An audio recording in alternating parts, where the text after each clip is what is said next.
Il-fera estremista tal-Partit Nazzjonalista komplet bl-attakki tagħha lejn kull min ma jaqbilx magħha, partikolarment dawk fih dan il-Partit Laburista. Kif inkassar ħatem Beppe Fenekadami attakka lill-Prim Ministru Robert Abela u lill-Partit Laburista fost l-oħrajn. L-eks kandidat nazzjonalista li ma nġabarx fl-elezzjoni ġenerali tal-2017 għal il-pajjiż għax imexxi mill-Partit Laburista ovvjament jinsab fi stat tal-biża'.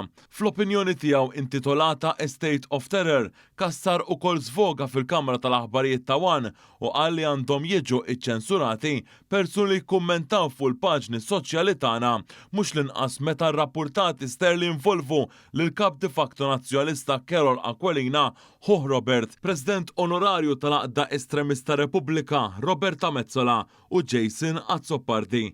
Kontra kull proċeduri demokratiċi ħatem Beppe Fenekadami attakka lill Prim Ministru fejn qal li dan jaqbad u jbiddel jew ineħħi l-liġijiet kif iridu. Hawnhekk irrefera għal riforma importanti fl-inkjesta maġisterjali li daħlet fis-seħħ f'April li għadda u fost l-oħrajn għandha lan li taqta l-abbużi mis-sistema kif kienet jagħmel fl-aħħar xhur l-Avukat ta' Repubblika Jason Azzopardi fejn bla ebda provi rid jixħed taħt inkjesta li l-att ta' persuni sempliċiment għax laburisti. Minn barra hekk ir-riforma tirregola il-mod kif jinħatru l-espert tal-qorti kontra anke l-abbużi u t-taħwiti rapportati fl-inkjesta tal-isptarijiet li swit lil pajjiż 11 miljun euro.